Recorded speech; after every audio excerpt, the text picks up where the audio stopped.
Guys video का thumbnail देखकर तो आप समझ ही गए होंगे।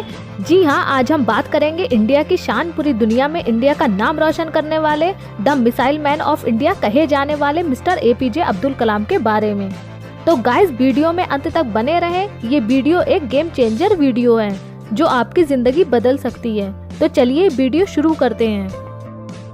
एपीजे अब्दुल कलाम का पूरा नाम, ए मतलब अबुल उनके परदादा का नाम, पी मतलब पाकिर उनके दादा का नाम, जे मतलब जैनुल आबदीन उनके पिता का नाम और अब्दुल कलाम उनका खुद का नाम, यानी एपीजे अब्दुल कलाम, जो कि 11वें राष्ट्रपति बने थे इंडिया के।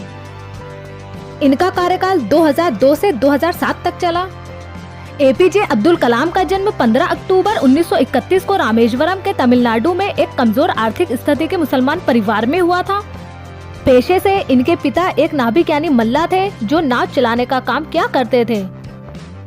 क्योंकि इनके पिता ज्यादा पढ़े लिखे नहीं थे तो इसलिए शुरू से एपीजे अब्दुल कलाम को काफी तकलीफें आईं।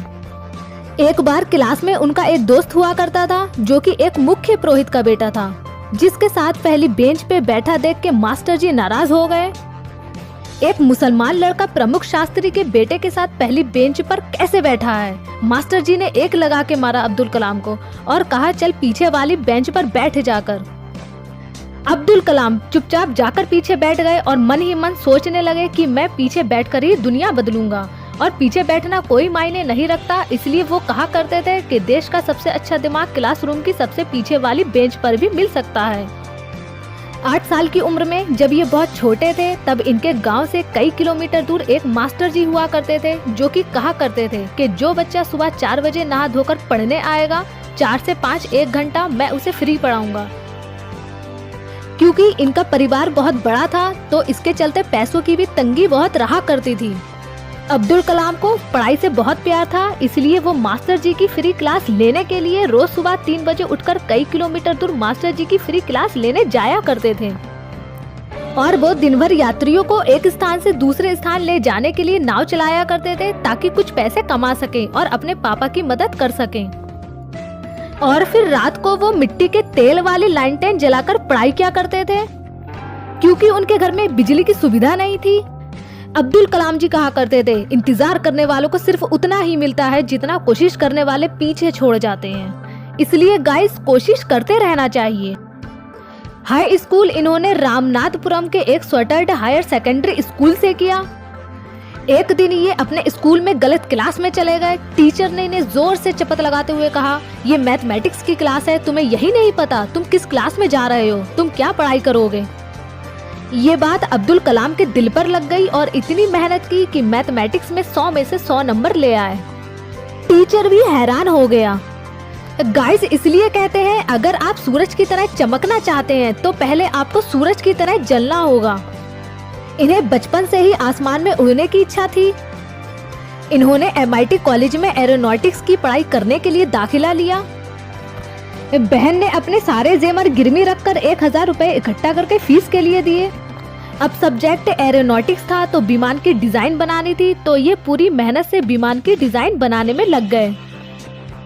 और जो डिजाइन इन्होंने बनाई वो टीचर्स को पसंद नहीं आया। तब टीचर ने कहा, अगर अच्छा डिजाइन नहीं बना सकते अब्दुल कलाम तो तुम्हारी स्कॉलरशिप रोक दी जाएगी। स्कॉलरशिप रोक दी जाने की बात सुनकर इनका सर चकरा गया, क्योंकि फीस के पैसे तो बहन ने जेवर गिरवी रखकर दिए थे। स्कॉलरशिप रोक दी गई, फिर तो सब खत्म हो जाएगा। और बड़े उदास मन से टीचर से कहने लगे कि सर आप मुझे 1 महीने का टाइम दीजिए, मैं उससे भी अच्छा डिजाइन बनाऊंगा। उस पर टीचर ने कहा 1 महीना नहीं 3 दिन, अगर 3 दिन में एक अच्छा डिजाइन नहीं बनाया तो स्कॉलरशिप नहीं मिलेगी। फिर क्या होना था, अब्दुल कलाम लग गए विमान की डिजाइन बनाने में, रात दिन बिना सोए बिना खाए, और 3 दिन में ऐसा डिजाइन बना दिया कि टीचर भी हैरान था। ऐसा विमान का डिजाइन अभी तक किसी ने नहीं बनाया था, और वो भी 3 दिन में। फिर जो टीचर ने खुश होकर कहा वो सुनने लायक था। टीचर ने कहा, अब्दुल कलाम नींद और निंदा पर जो विजय पा लेते हैं उन्हें आगे बढ़ने से कोई नहीं रोक सकता। अब पढ़ाई तो उनकी हो चुकी थी, अगली लर्निंग इनकी क्या थी कि फेलियर को दिल में और सक्सेस को दिमाग में घुसने नहीं देना चाहिए, यानी दिल और दिमाग को कंट्रोल में रखना। अब इनके पास 2 ऑप्शन थे, एक मिनिस्ट्री ऑफ डिफेंस, दूसरा मिलिट्री ऑफ एयरफोर्स। इनको तो एयरफोर्स में जाना था। इसलिए ये मिलिट्री ऑफ एयरफोर्स का इंटरव्यू देने के लिए देहरादून चले गए, लेकिन वहाँ सिर्फ 8 सीटें ही खाली थी और इनकी इंटरव्यू में नमी रैंक आई। 1 नंबर से फेल हो गए, काफी उदास थे। फिर क्या होना था, वापस चले आए और मिलिट्री ऑफ डिफेंस ज्वाइन कर लिया। और कुछ दिन यहाँ काम करने के बाद इन्हें 6 महीने की ट्रेनिंग के लिए नासा भेज दिया गया। जब नासा गए और वहाँ अपनी ट्रेनिंग शुरू की तो इनका काम देखकर नासा के हेड ने ऑफर दिया कि हम आपको अमेरिका की सिटीजनशिप देंगे और इंडिया से 5 गुना ज्यादा पैसा देंगे। यहीं किसी गोरी को देखकर शादी कर लो और यहीं सेटल हो जाओ। लेकिन इनकी देश की सेवा के लगाव के आगे नासा का दिया हुआ लालच काम न कर सका और ये ट्रेनिंग पूरी करके इंडिया वापस आ गए अपनी देश की सेवा करने के लिए।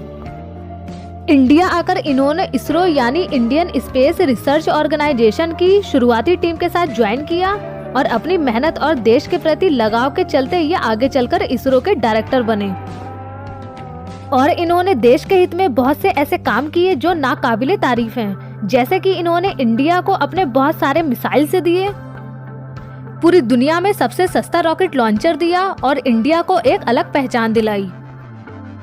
और इसके चलते अब्दुल कलाम को 1981 में पद्मा भूषण अवार्ड, फिर 1982 में उनको DRDO का डायरेक्टर बनाया गया और बाद में ये हमारे भारत के 2002 में 11वें राष्ट्रपति भी बने।